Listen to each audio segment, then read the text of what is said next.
Alright, what is going on guys? It's Noah and welcome to a brand new Minecraft update. That is 1.8 of course, and today I'm going to be doing an overview on all of the new blocks, items, mobs, and occasional features.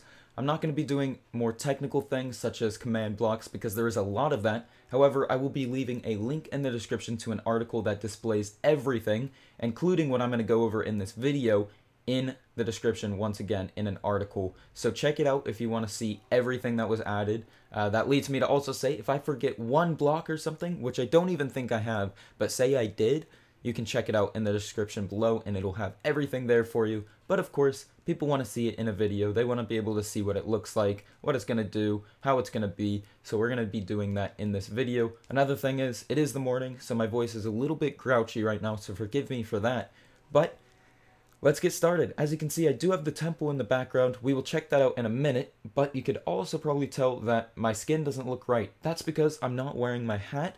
In the new options bar, there is skin customization, where you can customize jacket, right sleeve, left pants, and my skin unfortunately doesn't have any of that extra stuff on it, but I do have a hat, which I can turn back on, which looks a lot better, I'm going to say. So that's pretty cool. A new skin customization bar. Down here, the first thing we'll start with is the new dirt, which is called coarse dirt. This will spawn in some of the new biomes. None of the, well, I guess it's all vanilla now, but I mean, like, I guess what I'm trying to say is the new 1.7 ones. That's a good way to describe it. It will spawn in some of the new 1.7 added biomes, such as the savanna, the taiga, I think the ice one, I can't remember what it's called, but it will spawn sometimes there, which is pretty cool, and you can pick it up for yourself. Coarse dirt. Over here we have 3 new mineral blocks. I guess they're pretty much like stone blocks, and it would be diorite, granite, and andesite, and you can make polished versions of all of these 3, as you can see on the top. Here we have wet sponge. You can actually get sponge in survival now, and it has to do with these guys over here and a specific bigger guy in that temple as well. But you can actually get sponge in survival. This happens to be wet sponge. Over here we have new red sand and red sandstone, and you can of course create things like stairs and slabs. Over here, we have new blocks. I believe they are called prismarine, and they are all different versions of prismarine that you can create and find. Easiest way to get them is, of course, by this temple over here. Might be one of the only ways. I think you can create them some other way, but you probably just want to go to a temple because there's so much of it, and it's going to be really easy to collect as long as you kill the deadly mobs, which we will soon get to. Now, this chest should be placed on the other side because it has prismarine crystals and prismarine shards. Prismarine crystals can be added together to create a prismarine shard, and a prismarine shard can be added together to create these awesome new lights, which will, again, spawn in this temple. So if you have a silk touch pickaxe, it would be a lot better than collecting all these prismarine crystals. And these things, of course, work underwater. They also have a little animation that you can see going on there, and they're very bright, pretty much like glowstone. I don't think they're brighter than glowstone. I think they might be the same, but I actually could be wrong there. The next thing we have is kind of a double hitter. We have the new fences surrounding a new bunny or rabbit, and these fences can be created with any type of wood in Minecraft now, which is pretty cool. The rabbit, however, will spawn in your world, I believe, only in plains biomes right now, and they will often drop things like rabbit hide, raw rabbit, which you can of course cook into cook rabbit, and occasionally they will drop rabbit's foot, which is good for brewing stuff, such as a potion we will get to very soon. And also you can make rabbit stew using a couple of other ingredients in Minecraft. Back here, along the fences, we also have new types of doors for each type of wood, which is very cool. We also have an iron trapdoor, which can be triggered by redstone and such. We have the new slime block, and the slime block is really cool because if you jump on it, it'll kind of bounce you around and slowly make you get lower. If you go up really high, you kind of bounce up much higher. And if you shift, you can stop, but you will walk very slow. I'm actually not crouched right now. It's almost like crouching on the normal ground. I think you might go even a little bit slower, so that's kind of crazy. Over here, we have the new thing that sheep drop, which should have been added so much longer ago, but it is finally here. Raw mutton, which you can of course cook into cooked mutton, and this is dropped again by sheep. Absolutely amazing. Here we have the new potion I was talking about, which you can make with the rabbit's claw or rabbit's foot, and it is jump, or what was it called exactly? It is, yes, jump boost or potion of leaping, and you can make potion of leaping too. And if we drink one, you can see how we can jump higher. This is potion of leaping 2, and we can actually jump 3.5 blocks. As you can see, the stair kind of adds a half block there. Or I should say 2.5 blocks, my bad. And then also we have a new enchantment, which is called Depth Strider. This will allow you to go ahead and walk on the sea floor much faster than if you were walking without the potion. So if you're going to explore this, we should probably drink another night vision here. If you're going to explore this new temple, you'll probably want to try to get that enchant if you can. And it'll be a pretty easy way to do that with the new enchantment system.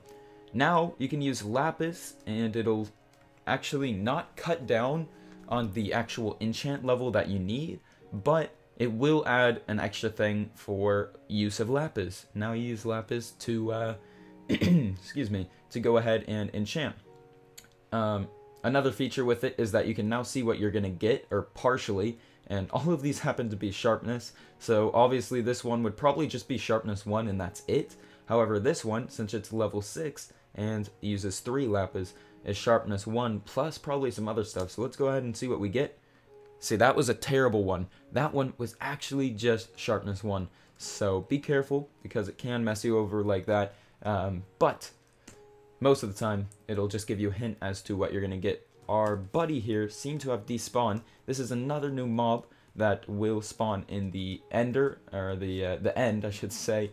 And also, when you're attacking endermen, they can kind of spawn off of them, and they're called endermite. Of course, it's going to start raining, but these guys are just little pests, and they will try to mess with you.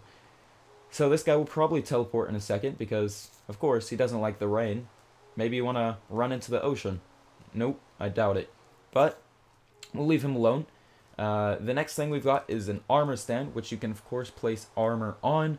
I got a diamond helmet here, gold chestplate. You can, of course, put pants and boots and all that. But that's pretty cool. Now you can display some of your sweet armor. You also have new things called banners, which would be great for factions and stuff. Maybe you just want to represent your house in some way, and you can go ahead and create your own banner. And there are literally like millions, if not billions, of combinations that you can make. So you can make a really original one. And here I made a really terrible one, but I just showed you guys that you can add different colors and different arrangements. But yeah, that's pretty cool. So I would definitely do that if I was playing multiplayer. Might even do it in just a single survival series, just because it is pretty dang cool. Now here are some of the new mobs called Guardians. These guys are actually really deadly. They shoot laser beams, so if you're in survival, you gotta have some tough armor, because they will even hurt you if you have diamond armor. So be very, very careful of these guys. But we're gonna go ahead and enter here. And as you can see, I guess let's go up here. As you can see, it's kind of like a little maze in here. Lots of stuff. You can occasionally see this lighting. If you had a Silk Touch pickaxe, you could pick up those awesome lighting cubes. Alright, but anyways, sorry about that, guys. So yeah, here's a very special room that I figured out about, and well, it's probably pretty easy for everybody to figure out about. But you would probably just see this cube here, and it actually does have a wall here so that it just looks like a floating cube. But if you mine into it, there will be a bunch of gold blocks sitting in here. I kind of ruined it for you guys because I was curious, and but yeah, there will be a lot of gold blocks in here that you can check out. Also, somewhere here there is a giant one of these guys, which is the same model practically. I think it's just a little bit different, but he is a lot bigger and has a little bit more health, and he will go ahead and try to kill you. But if you kill him, I believe you get a sponge and some other stuff, which is pretty cool. Now there is one thing that is really hard to find. This is actually really hard to find. It took me a little while to find this temple for you guys, but I figured this one would be a lot cooler to find than the new cave that was added. And the new cave is pretty rare, but it will add a killer rabbit. So you have to be very careful of going into some weird looking caves now, because it could have a killer rabbit waiting. But like I said, I figured this one would be a lot cooler to show off than a small cave. So that is about it for this update overview. I hope you guys have enjoyed. Be noble and leave a like and subscribe, join the crew. Follow me on Twitter at Noah and the Crew. Same thing for Instagram, Noah and the Crew. And I really appreciate that, and I really do appreciate when you guys do leave a like and subscribe. Again, link in the description to everything else added in this update, including what I went over. So that'll about wrap it up for this. Hope you guys did enjoy, and I will see you guys later.